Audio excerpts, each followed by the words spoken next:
Sup fans, welcome back to my channel. Welcome to another, J-horror film I review, selected J-horror films. Today we'll be covering Sadako versus Kayako. Coming up right now. Hope you guys enjoy the show. Alright guys, quiet on set. Scene 1, take 1. Action. Boom! Now, if you guys like this video, be sure you guys leave a like, comment, and subscribe. Be sure to share for this, and also hit that bell for notifications because it helps the channel a lot. Sadako vs. Kayako. It is directed by Koji Shiraishi and it stars Tina Tamashiro, Mizuki Yamamoto, and Ayumi Satsukawa, just to name a few. Now, the story of Sadako vs. Kayako is basically two girls get involved with the cursed tape of Sadako, and a girl moves in town, and she's basically living pretty much next door or near the house of Sadako, and it looks very drastically different from the original series. Even the cursed tape is very different from the original series or the original films. So they both get caught on these two curses, and they seek these two spiritual people, or these people who deal with the paranormal, a little girl, a blind girl, and a guy. And well, since they don't know how to stop the curse, they try to make them come together and fight. Yeah, that's basically the plot synopsis. Let's get on to the video. Honestly, guys, all I gotta say is that, I know I say honestly guys, but still, all I gotta say is that since I'm reviewing J-horror, why not balance it out with pretty much a negative review, negative review. And ooh, I hit my mic. This movie's pretty bad.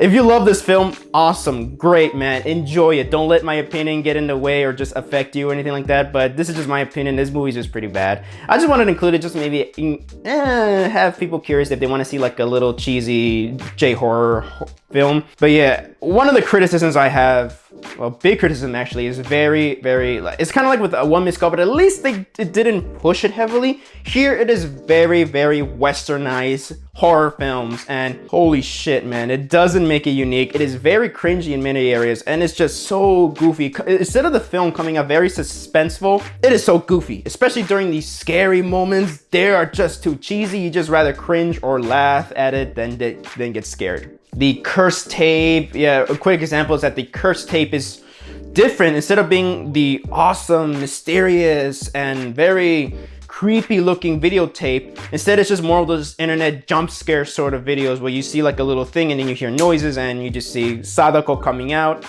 And yeah, it's not scary, it's just cringe. It's very, very laughable. I'm like, bro, this is just like, they could tell that the internet very much influenced the style of this film. That's just one example, especially there's a scene with the kids and there's a little boys that get inside the Kayako's house, and it's very jump scary-ish, it is very cartoonish, and there is some suspense there, but overall the execution is just too mediocre in my opinion. I don't want to give anything away, but basically when Kayako is, well, doing her thing, or Toshio is doing her thing, it's just very, it's just so corny. This movie is very corny. I'll get out to the fight. I'll save the fight till the end. I'm not gonna give it away, but I'll just save the little fight near the end. Let's just get on to the characters. The characters, for me, they're very bland. They're okay. Sorry. The characters that I really enjoy, though, are actually the paranormal people, the little girl and the guy. I like him a lot. He just does this this cross thing. Sorry, I did it wrong, but he does this little cross thing. He is very funny, and the blind girl is very funny. They're really nice. I like their chemistry, and I wish this film focused more on them, but unfortunately, we have to focus on the teenagers and the girl. I mean, for their acting, it is for the acting, the performances, they're fine. It's just that the script was just too bland, and they just don't have much to work with, really. For a versus crossover film, it is very just mediocre. And honestly, I'm just gonna get onto the fight right now. And the fight, like I said, I'm not gonna give anything away, but the fight, I don't even think I want to consider it a fight. At least in Batman v Superman, when they finally get a chance to fight, at least that's a fight. I don't know what the hell this is. And the cinematography, I'll quickly talk about cinematography. Cinematography is meh at best, but during the fight, it got bad because I cannot tell what the hell is going on sometimes. Ugh.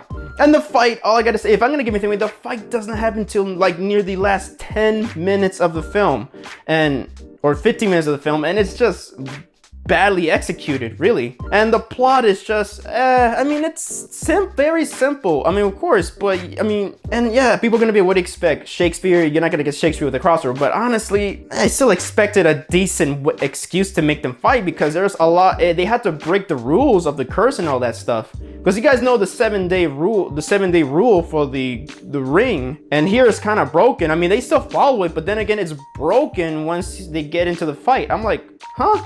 Maybe then again, I wasn't paying full attention to the whole timeline and stuff like that. But overall, they literally go with the mythology of the ring, and then it's just broken. Like, I feel like they kind of broke it near the end of the film. And I feel that Sadako got way more screen time and development than Kayako did. But then again, I kind of noticed a little pattern. It's like with Godzilla vs. Kong, you get more Kong than Godzilla. Freddy vs. Jason, you get more Freddy than Jason. And for Alien vs. Predator, you get more Predator than Alien. So it's kind of like, I mean, I get they had to follow a simple plot, a starter plot as I call it, and they had to go with it, and they go with the secondary plot, and they just clash. But the execution was just, in my opinion, very mediocre, and yeah. Score is pretty meh at best. But yeah, overall, this film is just mostly just meh. I mean, I don't like it at all, this film.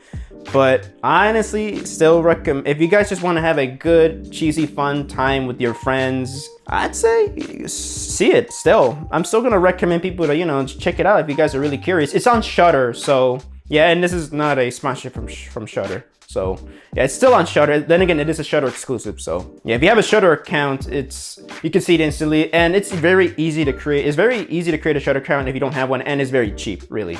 Just make sure if you want to go with a monthly one, or you can go for the yearly one, but overall, it's still a very affordable subscription. So if I were to give the film Sadako vs. Kayako rating, I'll give it a 2 out of 5 stars. That's just my most generous rating for it. But then again, like I said before, and I'll say it again, ratings don't mean anything. So that is my quick and spoiler-free, hopefully spoiler-free review of Sadako vs. Kayako. Hope you guys enjoyed the video. And thank you guys so much for watching my video. So let me know down in the comment section down below. Have you guys seen Sadako vs. Kayako? Please let me know down in the comment section down below. I'd like to hear your opinions on it. So this is Bobby from Hobby Productions signing off, and hope you guys enjoyed the show.